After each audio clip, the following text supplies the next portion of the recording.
Challenge your limits, not limit your challenges. This is quite important in life because most people will restrict what they do. There is what if? What if something happens? I don't have time to do that. I've got more important things I need to do first. The fact is, most people have the time, they have the ability, and if they actually drove themselves to say it must get done instead of finding an excuse not to do it, you will actually manage to get it done. A lot of education stuff ends up on the never completed list, the same as people joining the gym, for example, every January, where they decide that they're going to lose weight, get fit, etc. And by February, March, they're already trying to get their membership fees back that they paid for the year.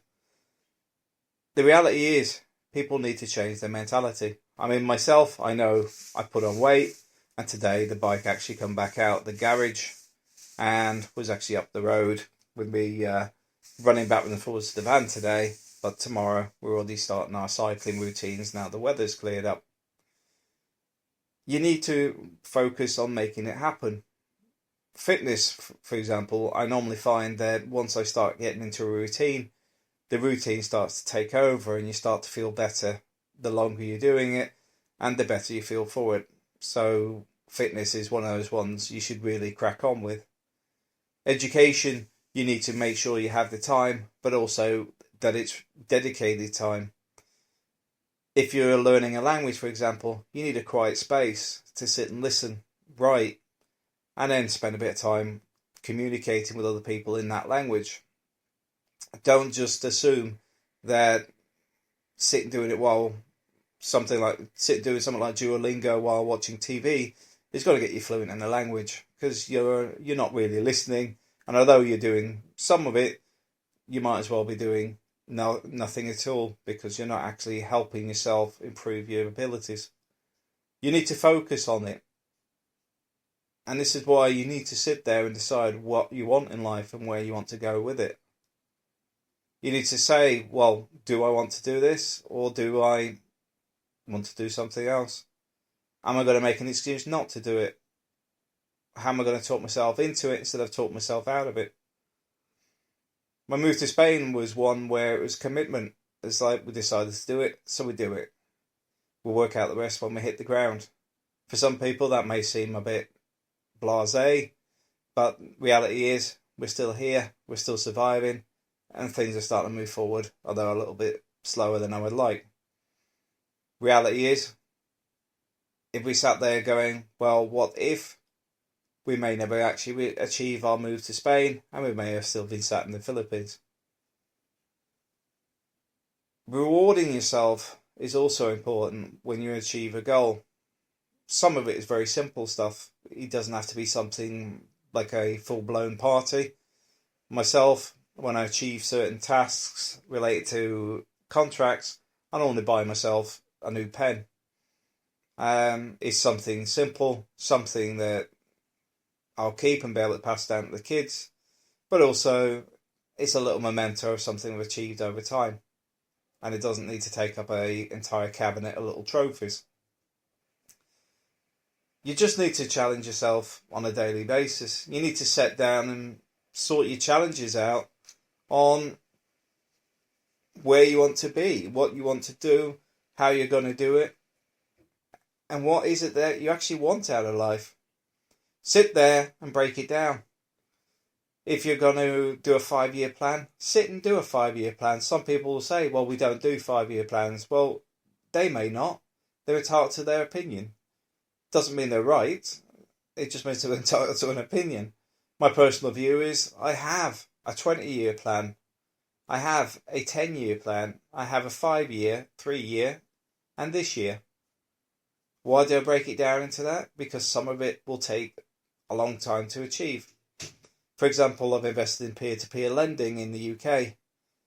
I'm slowly filtering money into there on a regular basis, and that will take about a decade to get it where I want it to be. And as such, it's on the 10-year plan. For retirement, it's on the 20-year plan. There's a lot of stuff on that will tie in with stuff that's ongoing from the 10-year plan. But at the same time, getting our properties and stuff set up in the Philippines the way we want, and taking the next lot of land behind the properties we already own is on that list. It ain't going to happen this year because we don't have the budget for it. It may happen within the next 10, but there's a lot more priorities in front of it, which is why it sits on the 20 year. If the others get achieved earlier, then obviously it'll jump the list a little bit. But you need to break these things down, but also never take them off. If something goes wrong this year, just move it up the table a little bit from a 2 year to a 3 year. Doesn't really matter. The whole point is that you get goals and you start achieving them. The goalposts in life always change. As the saying goes, while man plans, God laughs. But it doesn't mention the fact that you can just move your timescales.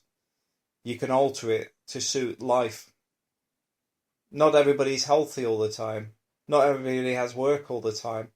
Not everybody has a constant life of 9 to 5, earning the same salary, paying the mortgage, getting their car finance paid off, etc., etc. That flat line that banks love because they own you. For me, I'd much rather have more of a roller coaster life where sometimes we're in good money, sometimes we're in not so good times. Doesn't really matter. It's about the journey. So challenge yourself.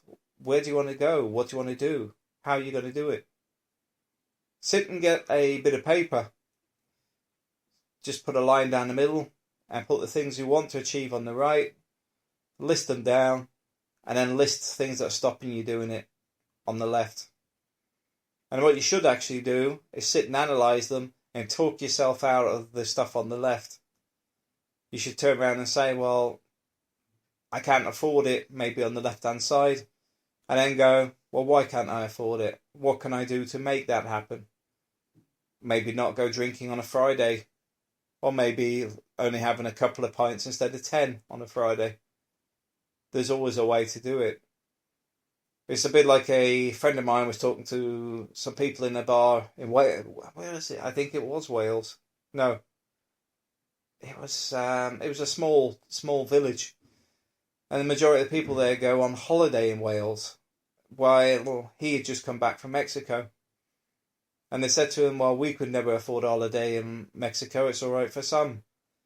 And as he pointed out, he's not sat there drinking every night. He's only comes in on the Friday for a couple of pints on the way home from work. That's why he could go to Mexico. Thanks for listening.